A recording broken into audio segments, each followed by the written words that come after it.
Hello, it is July 3rd, 2024, and this is the 72nd anniversary of the maiden voyage of the SS United States, which departed New York City at noon on July 3rd, 1952, en route to Southampton, England, with a stopover in Le Havre, France.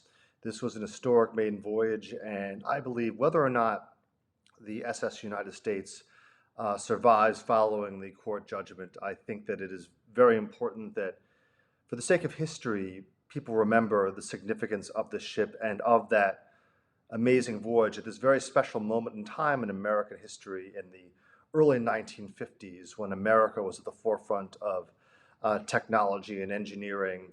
And the SS United States represented America at a very certain point in time following World War II, the generation that remembered the golden era of transatlantic travel and of American post-war life and culture as adults is starting to fade from us. And the people that remember what the ship was like in her prime, who were adults, are also nearly almost all gone. So my goal in writing A Man in a Ship back in 2012 was to recapture that era and remind people of what once was with this ship. She looks faded, rusted, and it's very hard to imagine how magnificent and striking and beautiful she once was.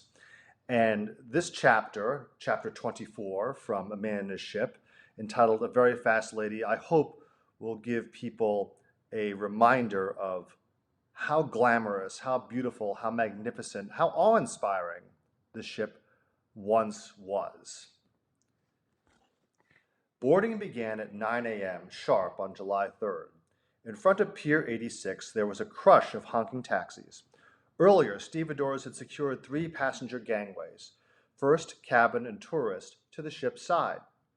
Conveyor belts carried stacks of steamer trunks into the cargo holds. Each passenger was allowed 25 cubic feet of trunk space, a generous allowance, especially when compared to the almost nothing that passengers could take on the new, cramped transatlantic turboprop planes. For Bismarck's bakers, the day had started at 4 in the morning, as they began to make the dough for hundreds of bread loaves and dinner rolls. Down below, Kaiser's engineering team began to fire up the 8 boilers to get up a full head of steam. Lazy wisps of smoke started drifting from the 2 fin stacks. On the bridge, the quartermaster began filling out the deck log, which recorded all navigational data for the ship's voyage. It was one of 4 such logs maintained by the ship's officers. There was also the official log, listing passengers, crew, and cargo, which had to be filed with the U.S. Coast Guard. The bell book recorded all signals given from the bridge to the engine room. Finally, there was the highly confidential engineer's log, which recorded engine performance data. Glancing out the bridge windows, Manning could see the first rays of dawn bathe the skyscrapers of Manhattan in pink and orange. A steaming cup of coffee rested beside the logbook as he penciled in winds, southwest 3, weather, clear, longshoremen aboard, resume loading number 345 hatches. Asked by reporters what his hopes were from the maiden voyage, Manning answered, "I've been instructed to keep to schedule. After all, the main thing is a safe passage." Hoping for last-minute cancellations, 50 candidates showed up at Pier 86, luggage in tow and passports in hand. All of them were turned away. Just before passengers started boarding, the entire steward's department lined up along the first-class enclosed promenade for inspection. Epaulets, gold braid, and brass buttons glinted in the morning sunlight. The ship's executive officer, Frederick Fender, came down from the bridge to look for crooked bow ties and scuffed shoes. As he did, he reminded the crew what an historic occasion the voyage represented, and how the United States lines expected the best from everyone. General John and Emily Franklin had suite U-92-94. Their 22-year-old daughter, Laura, had U-90, her own stateroom next door. As a little girl, she had traveled aboard Manhattan and Washington on her father's business trips, and once found herself on Vincent Astor's knee. "He always wore a blue cap aboard ship," she recalled. As soon as she boarded the new ship, Laura knew this would be an experience nothing like sailing on the stuffy old Manhattan in Washington. The United States was sleek, modern, and fresh. As she walked through the public rooms, she took in the aroma of fruit baskets, Chanel No. 5, and champagne. The strains of Meyer Davis's saxophones and violins drifted in and out of earshot. All around, elegantly dressed people filled the air with expectant chatter and laughter. Laura overheard two words pop up in many conversations: blue riband. You just felt the excitement the minute you put your foot on her, she recalled. We seemed to know from the start she was out to break the record. When she opened the door to her parents' suite, Laura saw two huge bedrooms, a large living room, and three private bathrooms. The suite even had its own trunk room. Unlike the dark wood-paneled suites on the Queens, it was airy, spacious, and well lit. Once in the suite, Laura scanned the first-class passenger list. On board were Fritz Reiner, conductor of the Metropolitan Opera, Sarah Roosevelt, FDR's granddaughter and a cousin of the Astors, and General David Sarnoff, president of RCA, the Radio Corporation of America. Next door to the Franklins were Vincent Astor and his wife Minnie. They occupied Suite 8789, the already famous Duck Suite named for the pink pearl murals that decorated its walls. Margaret Truman, daughter of the president, who was, even at that moment, still opposed to the government's role in the liner's construction and operation, was staying one deck below the Franklins in cabin M55. She shared a room with her friend Drew C. Horton, married daughter of Treasury Secretary John W. Snyder.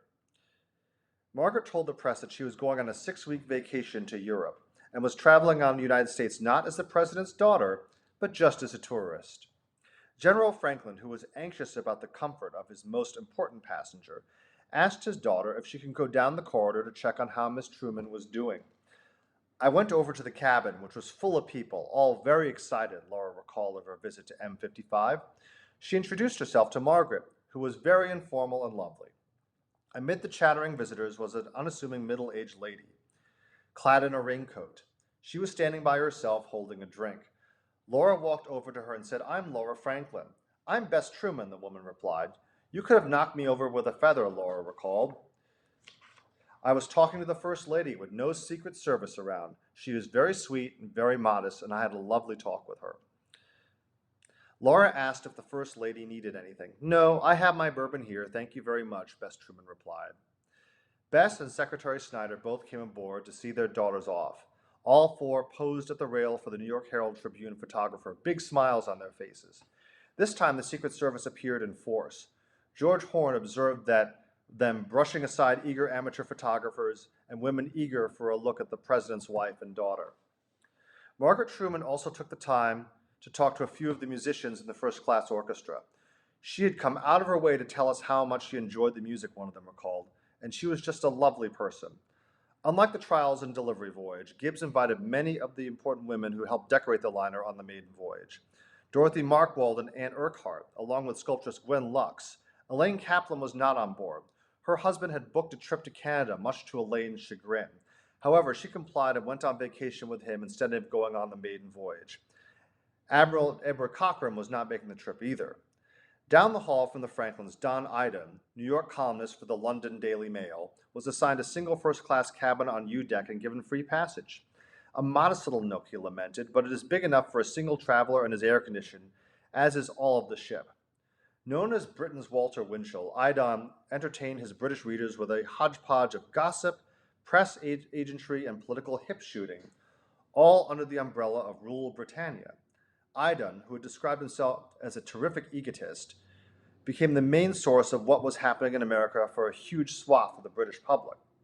"He leaves the impression," Time wrote, "that most Americans guide their lives by astrology, gorge themselves on thick steaks, give their daughters $10,000 debuts, and are all ready to jump into aluminum pajamas and lead foil brassiers at the first hint of atomic attack."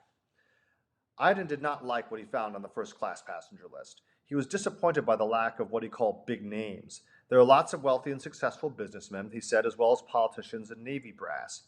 Margaret Truman was a charming person, a talented writer and musician, but where are all the movie stars and the European royalty who had made crossings interesting for a gossip columnist?"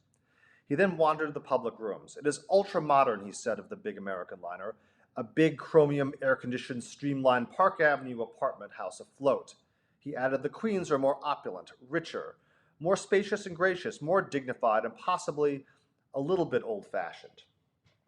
As the passengers and guests streamed aboard, William Francis's excitement grew, but so did his anxiety. Once she left the pier, the ship would be in the care of Commodore Manning, and Manning did not like being asked for advice.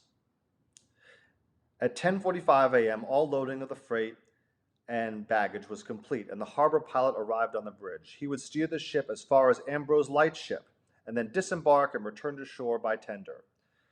By 11:50 a.m., the last passengers had scrambled aboard, and the stewards had finished shooing the last of the 8,000 Bon Voyage revelers off the ship.